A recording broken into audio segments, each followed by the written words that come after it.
Boa noite. É uma alegria muito grande estar com vocês. E esse momento é um momento realmente de muita emoção. Obrigado, Daiane, por compartilhar sua história, a história da sua comunidade conosco e fazer aquele sentimento de calor no coração vibrar novamente. O que nós estamos sonhando, o sonho que Deus tem compartilhado com o nosso coração, não é um sonho de hoje, não é um sonho de agora, não é desse momento, mas é um sonho que nos acompanha por um bom tempo. E eu agradeço a Deus porque Ele colocou inúmeras pessoas na minha caminhada, mas especialmente nesses últimos 9 anos e alguns meses em que eu tenho a alegria de viver nesse território maravilhoso, na UCOB, o Senhor colocou pessoas especiais no meu caminho. E eu tenho que admitir que as pessoas que mais me influenciaram para que esse sonho pulsasse no meu coração com tanta intensidade, com tanta força, a maior parte delas é aqui do Mato Grosso. Foi aqui, neste lugar, nesta terra, nesta boa e quente terra do Mato Grosso, que pessoas com este sonho e a vivência da comunidade influenciaram a minha vida assim de maneira significativa. Eu não vou citar nomes para não ser injusto, mas tem um nome que eu quero citar. Eu o conheço há alguns anos e eu era pastor no Amazonas e um dia eu estava no encontro de anciãos, meu celular tocou, inclusive eu estava com o pastor Evaldo, presidente da Mison, que na época era ministerial do campo em que eu trabalhava. Nós estávamos num encontro de anciãos em Boa Vista. O celular tocou, era o presidente da união, da minha união, na ocasião, e eu saí do auditório e fui atender o telefone, e ele disse: olha, o seu nome está sendo aí cotado para você ser secretário lá na UCOB, e o pastor Helder gostaria de falar com você. Eu disse, eu conhecia o pastor Helder dos encontros, no período que tinha sido secretário da UNOB. Engraçado, quando eu cheguei aqui, eu ia falar o COB, dizia o NOB, e agora, para falar o NOB, eu tenho que pensar, senão eu falo o COB, só muda uma letrinha ali pelo meio. Mas nós nunca tivemos mais do que algumas boas conversas nos encontros por aí. E eu disse para o meu presidente: olha, eu não tenho interesse não gostaria, se você quer saber a minha opinião, eu estou bem aqui, nós estamos aqui com um projeto, não tenho interesse não. Ele disse: mas ele vai ligar assim mesmo. Dali a poucos instantes, o pastor Helder liga, o número era 61, de Brasília, eu imaginei que fosse ele, era ele realmente. E ele muito jeitoso e tal, e falando, e eu disse: olha, pastor, se o senhor quer me consultar, eu quero dizer que eu não tenho interesse não. Mas eu sou servo da igreja, se a igreja disser que eu devo ir, eu vou, não tem problema. Ele: tá bom. Demorou muito, ele liga de novo: meu amigo, a comissão votou você aqui, tal, converse com a família. Eu disse para ele: não, pastor, não precisa conversar com a família não, já está conversado. Minha vontade o senhor sabe qual era, mas a partir do momento que a igreja decide a minha vida, estamos largando. Quando é que o senhor quer que eu esteja aí? Nós estamos aqui na comissão diretiva, seria bom se a gente aproveitasse você. Naquele mesmo dia eu peguei o avião de Boa Vista e fui bater em Brasília e cheguei na UCOB. Mal sabia eu que Deus estava preparando para mim os melhores momentos do meu ministério até então. Conhecer a comunidade, a vida em comunidade. E eu tenho que agradecer esse homem de Deus que está aqui, pastor Helder. Eu sei que ele vai ser apresentado, ele é conhecido de todos vocês, mas eu respeitosamente queria pedir uma salva de palmas para ele.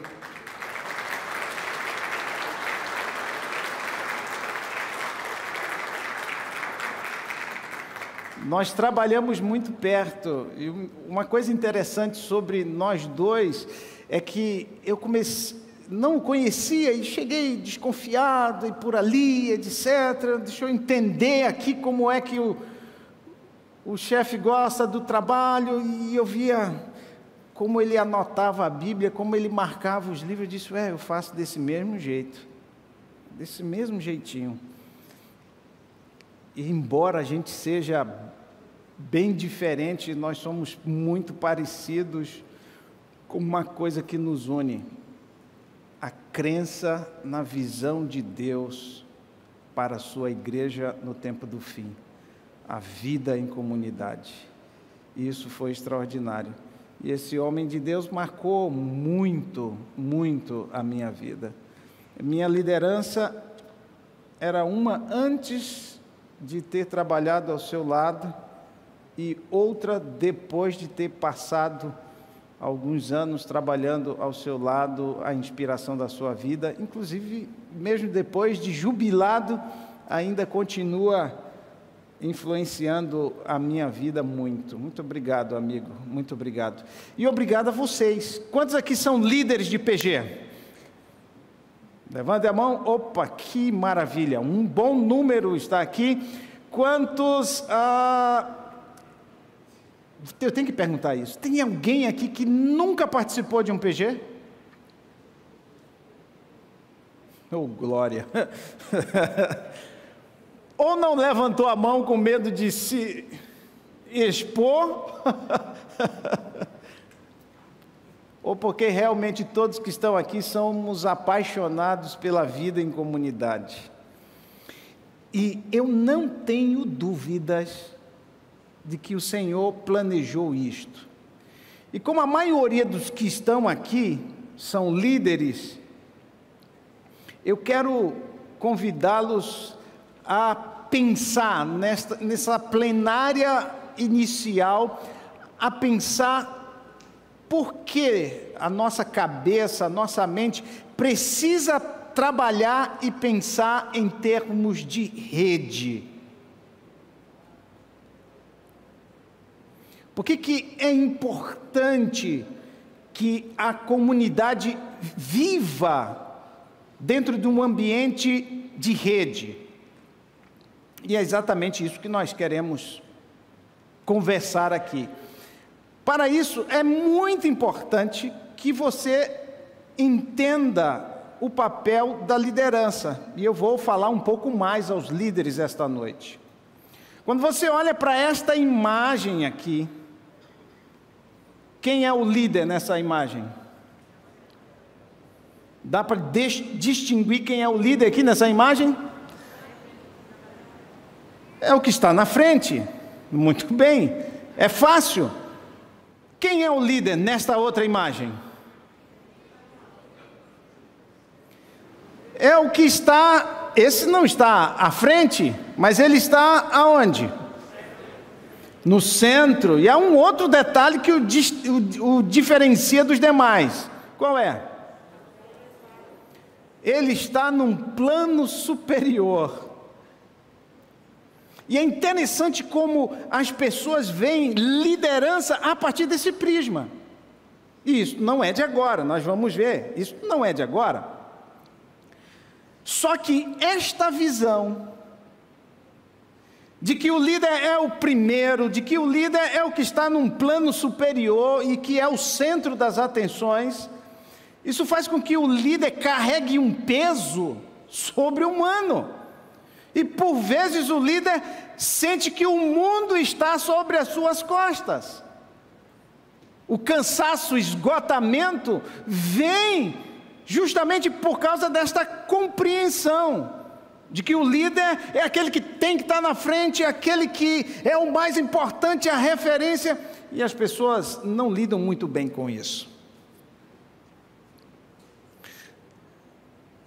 Mas dentro do ambiente da comunidade, onde os relacionamentos são reais, profundos, sinceros, no ambiente onde os valores do reino de Deus são vivenciados, a pergunta, quem é o líder?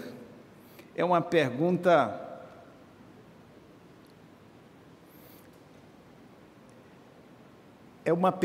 que deve nos chamar a atenção. Por quê? Porque no ambiente da comunidade, a figura do líder, ela não é a figura principal. A figura mais importante no ambiente da comunidade é o quê?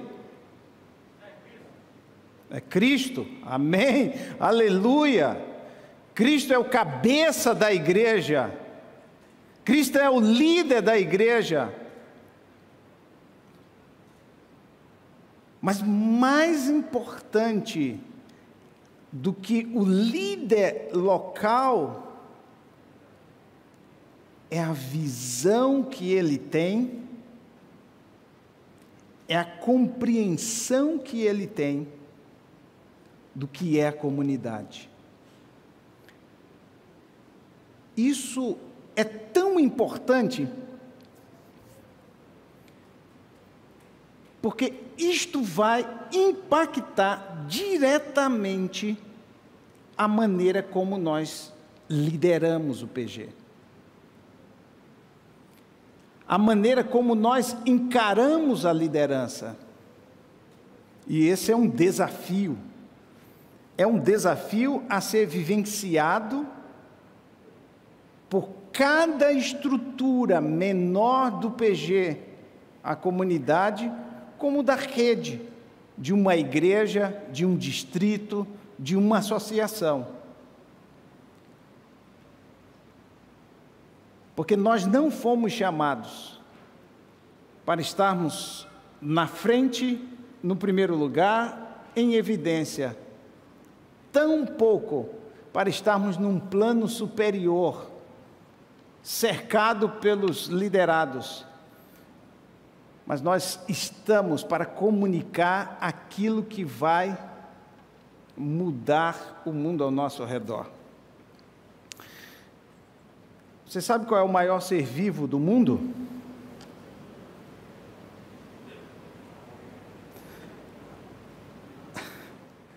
A baleia. A baleia é muito grande. Mas o maior ser vivo do mundo é um cogumelo. Chamado de cogumelo do mel. Esse cogumelo se espalha por 965 hectares. São 9 milhões de metros quadrados tem esse ser vivo. Lá nos Estados Unidos, na América do Norte. E qual é o segredo para esse gigante se espalhar? São essas coisas marrons aqui que lembram minhocas, assim, ou cabelos cortados. Mas são esses filamentos negros que transportam nutrientes e ligam todos os cogumelos em um só organismo vivo. Ele é esse gigante que ocupa 9 milhões de metros quadrados, porque ele está interligado, cogumelo com cogumelo, formando uma grande rede. E a grande proposta, a grande visão para os pequenos grupos, não é simplesmente a existência de um pequeno grupo, de uma comunidade, mas a existência dessa estrutura dentro ou inserida em um organismo vivo, maior, que se multiplica, conectado como uma grande rede. Quantas lâmpadas vocês veem nessa imagem? Quantas? Quantas?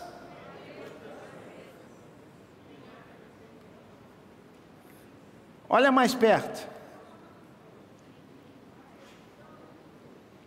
Cada lâmpada é formada por muitas outras menores. Um pequeno grupo, ele não vive para si e por si. Ele faz parte de um organismo vivo, mais amplo, controlado, conduzido e direcionado por uma paixão, por uma visão que foi implantada no coração de 12 homens há quase 2000 anos atrás, quando Cristo Jesus aqui esteve. Hoje se fala muito em redes sociais. Eu fui atrás, e essa especialista em redes sociais diz que a rede social é o quê? É o quê? Gente, é integração, é troca social, é um grupo de pessoas compreendido através de uma metáfora estrutural, a rede. E os nós da rede representam cada indivíduo e suas conexões, e os laços sociais que compõem os grupos. Quando a gente fala de uma rede de pequenos grupos, nós não estamos falando de uma estrutura fictícia, nós estamos falando de gente conectada entre laços uns com os outros. Quando a gente fala de rede de PG, isso é apenas uma metáfora de uma estrutura de funcionamento para o discipulado em pequenos grupos. Por quê? Porque as pessoas precisam dessas conexões. E volto a repetir, o PG em si não é uma ilha. Não vive para si e per si. Ele deve estar conectado a uma rede muito maior, muito mais ampla. Liderança em rede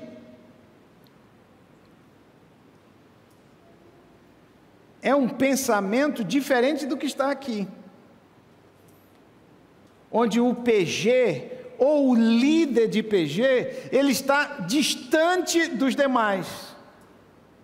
Pelo contrário, quando nós pensamos numa liderança conectada e integrada em uma rede, nós pensamos em um PG que está no meio, integrado a um sistema, ou um líder de PG que vê a sua liderança como uma influência no meio de outras, e não necessariamente aquele que se põe à parte é mais importante, é melhor.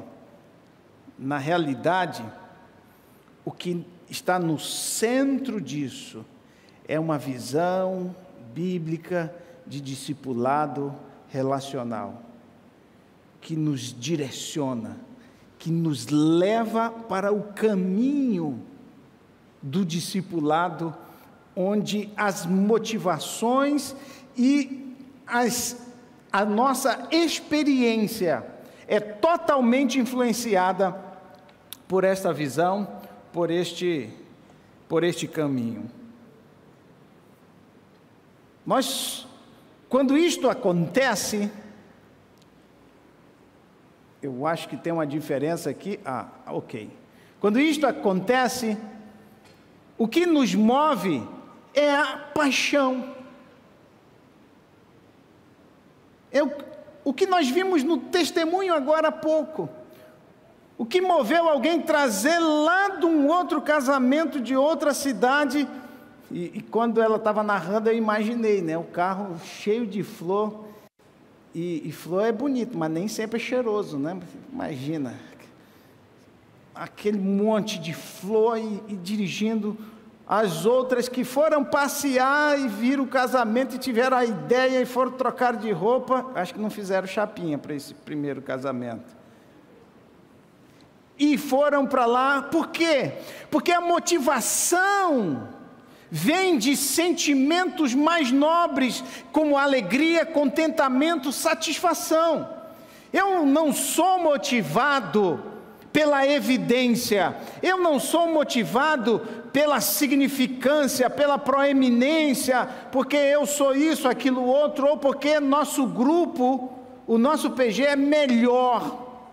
Não, é pela alegria de compartilhar, é pelo contentamento de fazer parte da vida de outra pessoa, é pela satisfação de servir, amar e estar com quem a gente ama.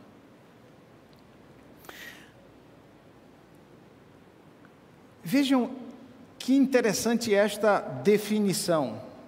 Margaret Wintley, ela não é uma autora cristã, mas escrevendo sobre movimentos exponenciais, escrevendo sobre movimentos que crescem e crescem dentro da realidade dos dias atuais, ela diz o seguinte: pessoas profundamente ligadas a uma causa não precisam de diretivas, recompensas ou líderes para lhes dizer o que fazer. Elas são inflamadas, apaixonadas, trabalhando com outras pessoas que têm o mesmo sentimento. Elas criam meios cada vez mais o quê? Cada vez mais o quê? Extremos de favorecer o quê? A causa. Se você parar para pensar, o cristianismo é o quê? É isto. Quando a gente vai para Atos, acho que você não consegue ler a Bíblia nessa escuridão aí, mas eu vou lhe ajudar.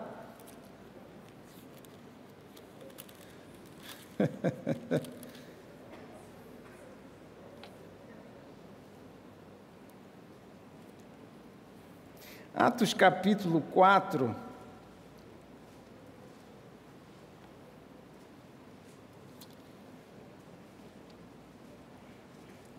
versos 32 em diante. Agora, o número daqueles que creram, todos eles estavam unidos em um só coração e alma, diz a minha versão, e nenhum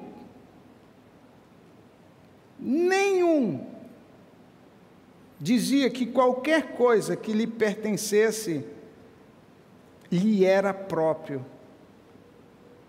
porque eles tinham tudo em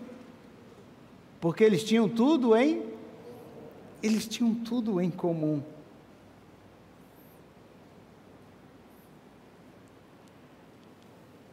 A vida da igreja, implantada por uma visão, fazia com que aqueles que tinham abraçado a causa do reino, olhassem para aquilo que lhe era próprio e viam e dissem: não, isso não é meu, isso é de todos nós. Eu posso ir, eu posso compartilhar. E nós vamos ver uma série de testemunhos daqueles que vendiam suas propriedades e davam aos mais carentes, e a igreja crescia. Por quê? Porque a motivação deles era a causa do reino. Eles tinham uma causa pela qual viver / morrer. As atitudes de uns inspiram os outros. Quando eu olho aquilo que foi feito no testemunho que nós compartilhamos aqui, o que moveu essas pessoas? A causa. O que move você abrir a sua casa e receber com tanto carinho, a maior parte das vezes na sexta-feira, depois de uma semana corrida, cheia, as pessoas? A causa. O que faz com que você se dedique apaixonadamente pela sua comunidade? A causa.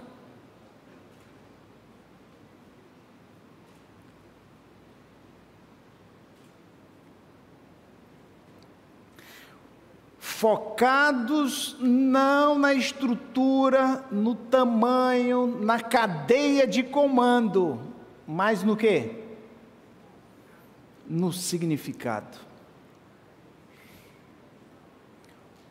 Os verdadeiros líderes inseridos num organismo maior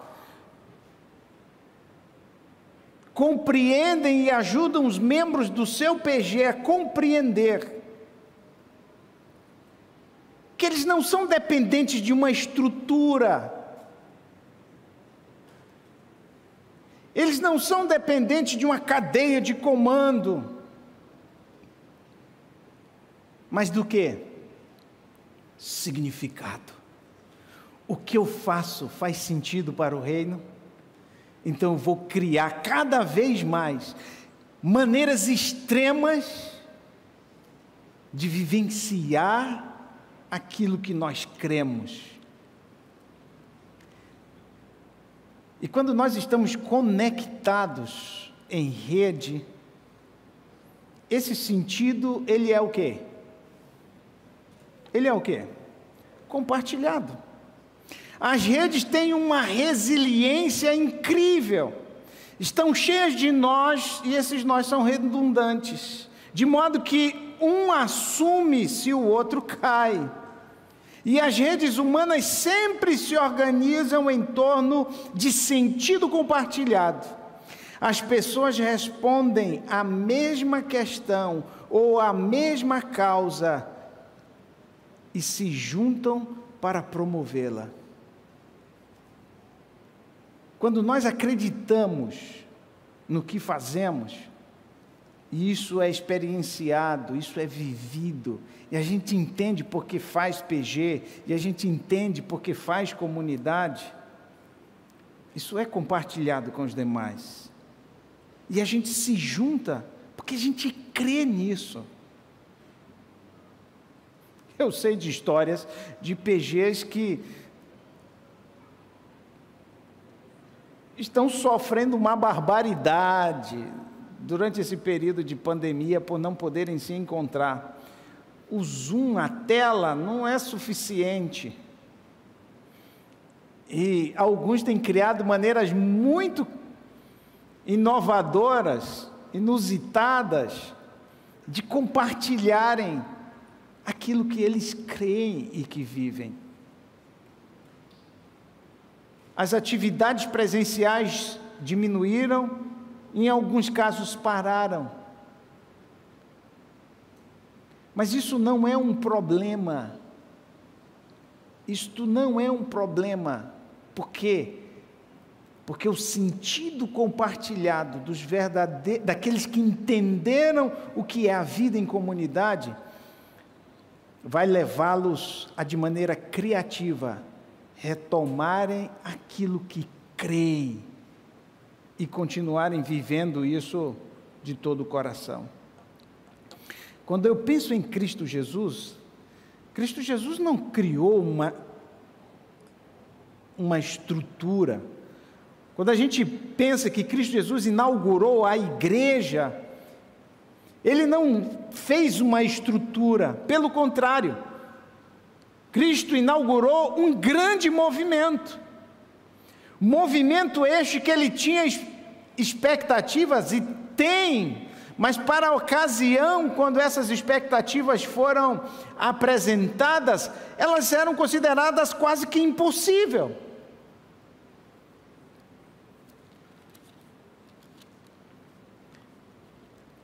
Evangelho de Mateus, capítulo 28.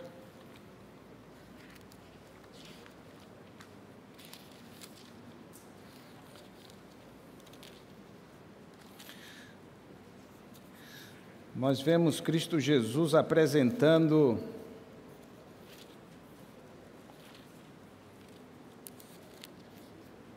a missão impossível. Mateus, capítulo 28,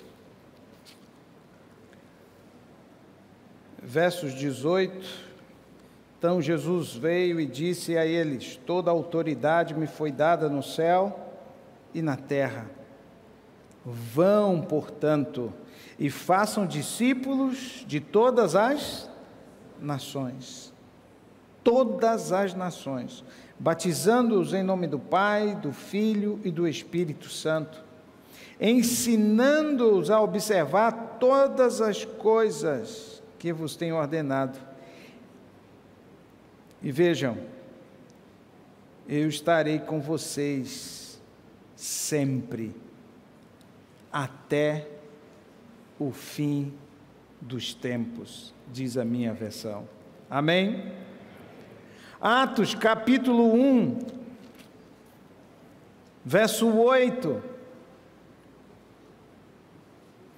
Mas vocês receberão poder ao descer o Espírito Santo sobre vocês, e vocês serão minhas testemunhas em Jerusalém, Judeia, Samaria e até aonde?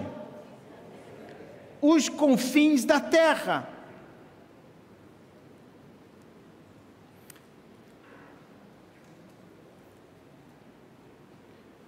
Por que temos comunidades? Por que temos pequenos grupos? Por que fazemos o que fazemos? Simplesmente porque gostamos de pessoas, simplesmente porque gostamos de estar junto.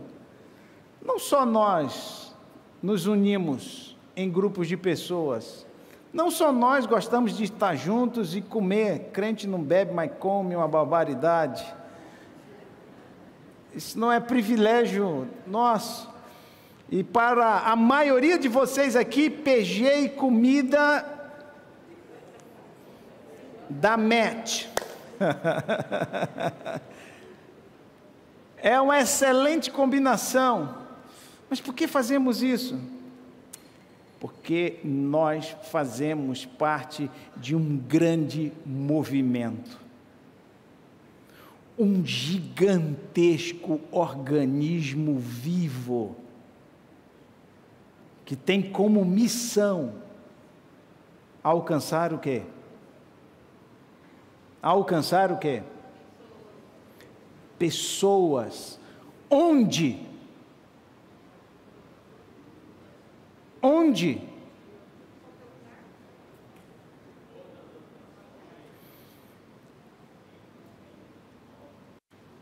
Em todas as nações, tribos, línguas e povos.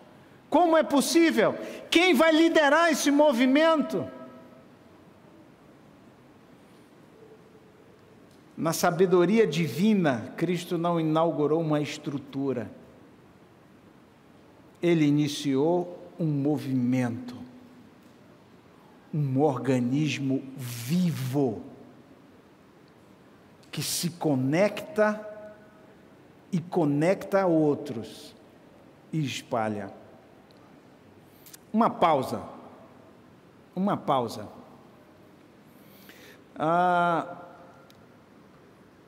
Vou pegar alguns de surpresa.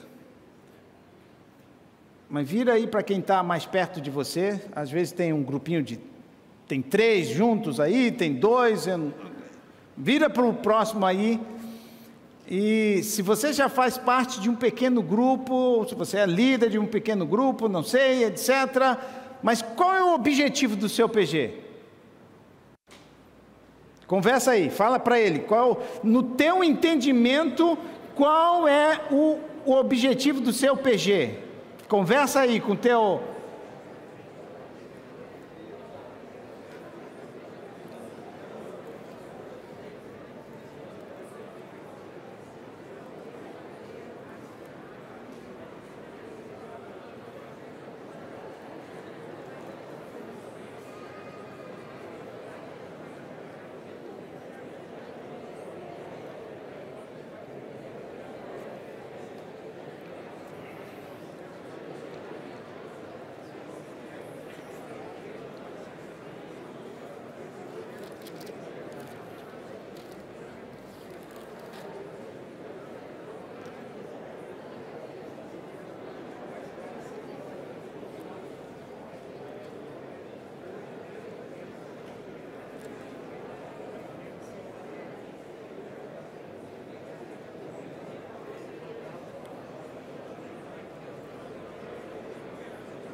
Mais 30 segundos.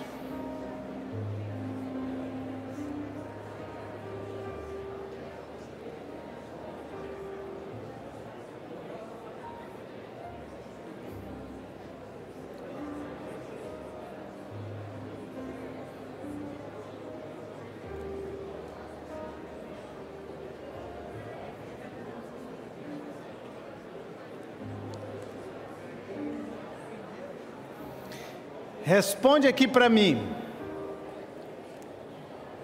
Responde aqui para mim. Quem nunca tinha pensado nisso antes? Levanta a mão. Quem nunca tinha pensado no objetivo, no propósito do seu PG, ou de você fazer parte de um PG? Quantos? Levanta a mão. Seja sincero aí. O anjo está anotando.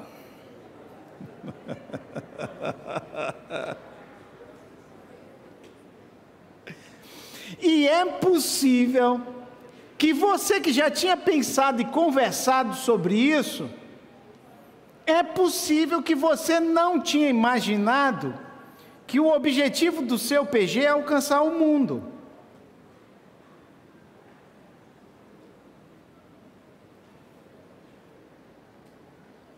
Você sabe que um grande problema dos crentes é que os crentes gostam de olhar, talvez por ajoelhar, né? Gosta de ajoelhar. Quando a gente vai orar, baixa a cabeça. Quando a gente vai ajoelhar, a gente se inclina. Talvez imagino que seja por isso. O crente gosta de olhar para o umbigo.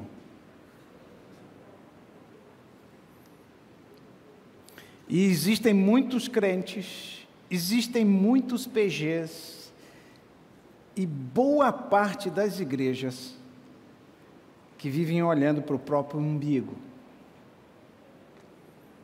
que vivem pensando em quem? Em si. E nenhum sentimento mais humano do que esse. Não se recrimine, isso é humano. A gente vê isso hoje na pandemia. Quem toma vacina, toma pensando em si. Quem não toma pensando em si. Quem usa máscara, usa pensando em si. Quem não usa pensando em si.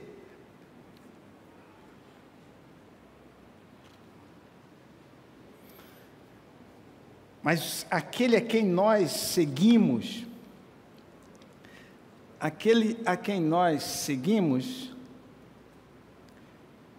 pode passar, não sei se eu desliguei. Agora foi um a mais. Ele viveu entre nós. E na convivência do pequeno grupo inicial da igreja, do primeiro cogumelozinho, Cristo preocupou-se mais com a correta compreensão do reino de Deus do que com quem lideraria o reino. E ele viveu com os discípulos, ele esteve com os discípulos, ele os trouxe para si, para que eles entendessem que na dinâmica do reino, o mais importante não era quem seria o maior. Vocês lembram dos discípulos? Na semana da paixão de Cristo, Cristo já havia dito para eles com todas as letras, até desenhou para eles: nós estamos indo para Jerusalém, e o Filho do Homem vai ser entregue na mão dos pecadores, e vai sofrer e vai ser morto. Jesus disse mais de uma vez isso, mas no caminho, o que os discípulos estavam disputando? Quem era o primeiro? Quem era o maior? Quem estaria à direita ou à esquerda? Mas o Senhor Jesus Cristo disse: isso não é o mais importante. O mais importante é o que eles precisavam ensinar. Sabe por quê?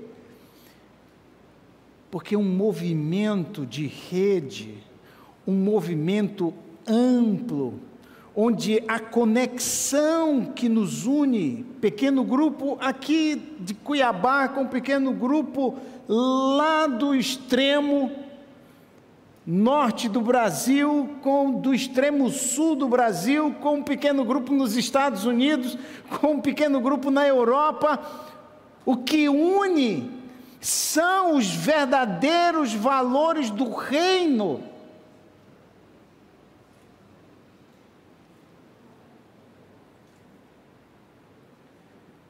Cristo Jesus só passou 3 anos e meio com seus discípulos. Quando ele foi embora,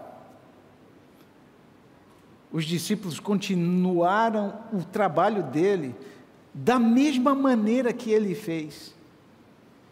E começou com 3.000 se convertendo, depois chegou a 5.000, aí Lucas só foi dizendo, e ia acrescentando o Senhor, diariamente os que iam sendo salvos.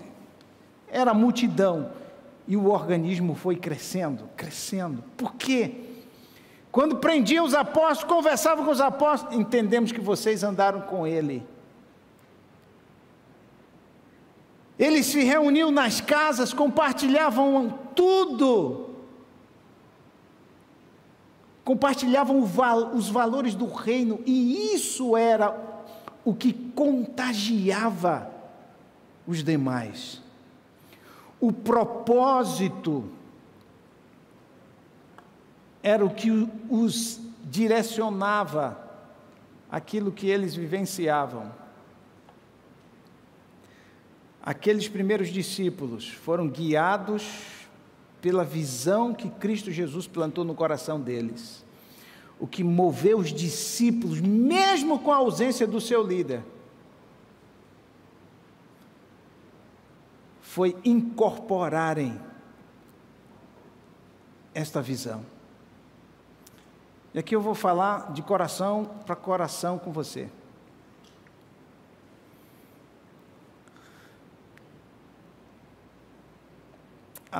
O novo pastor que chegou aqui, pastor muito bom, gente muito boa, mas ele não valoriza o PG como o anterior valorizava.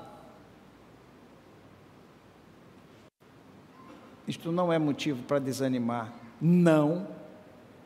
Para aquele que entendeu que quem lidera esse movimento é Cristo Jesus mediante o Espírito Santo. Mas a associação nunca mais fez nenhum movimento aqui do PG.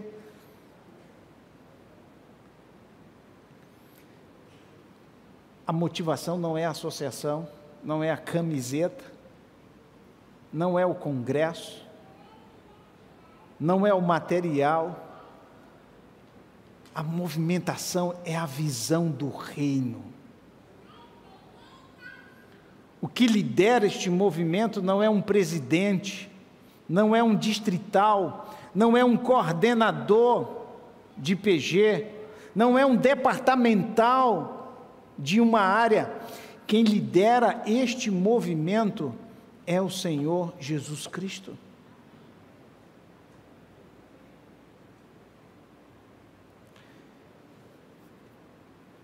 Quantos aqui são adventistas do sétimo dia? Amém, glória a Deus, aleluia, a maioria aqui presente. Se você é adventista do sétimo dia, então você compartilha um sentimento em comum comigo. O sentimento de que nós estamos muito perto, mas muito perto, do breve retorno de nosso Senhor e Salvador Jesus Cristo. Nós, com muita propriedade, podemos dizer: ora vem, Senhor Jesus. Com muita propriedade nós podemos dizer: a nossa redenção está hoje muito mais perto do que quando no princípio cremos. Os sinais da volta de Cristo Jesus, bem como o cenário profético que está ao nosso redor, fala de um momento ímpar em que nós estamos vivendo. Esta é a última geração.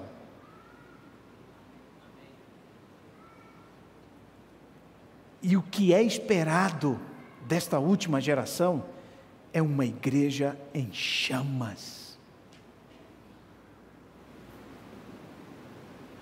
Um grande organismo vivo, não dependendo de paredes para existir. E se você crê, como disse que crê, você sabe que não vai demorar muito e tudo isso aqui vai ser tirado da gente.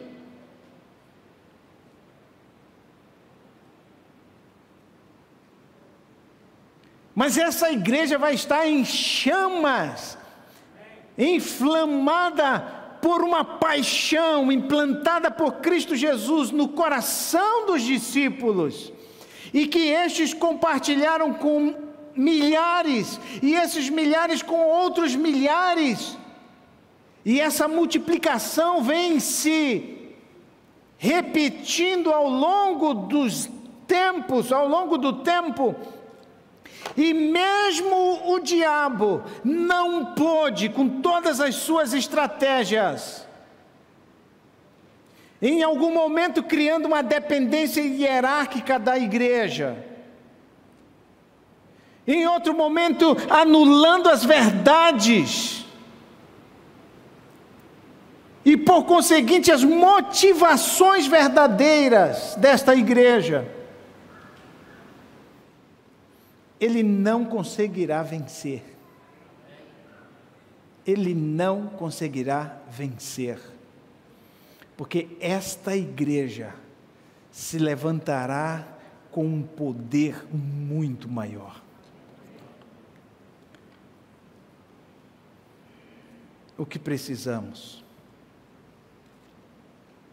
O que precisamos? Abra sua Bíblia em João.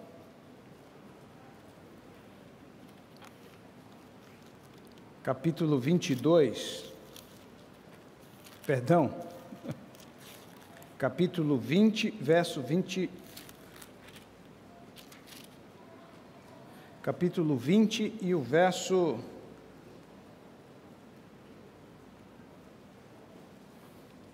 vamos começar pelo 19.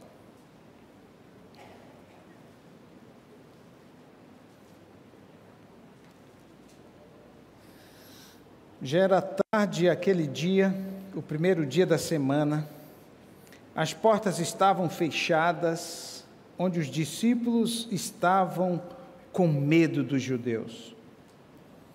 Jesus veio e apareceu entre eles e disse: paz seja com vocês.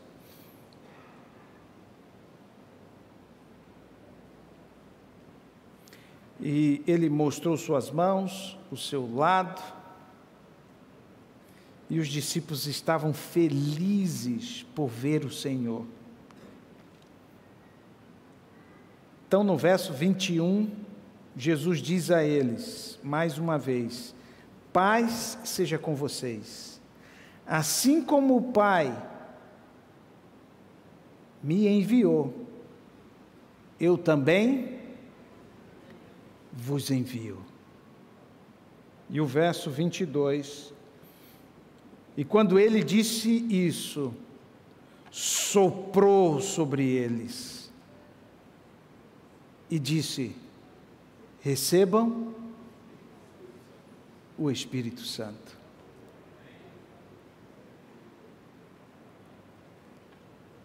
Deus criou os céus e a terra. O pecado separou o homem de Deus. A comunhão do homem com Deus se foi.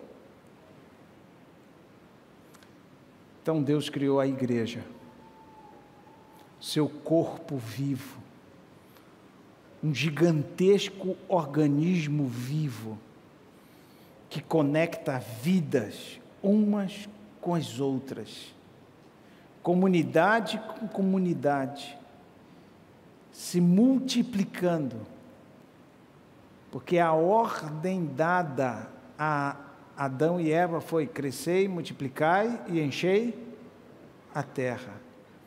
A ordem dada aos discípulos também foi: crescei, multiplicai e enchei a terra.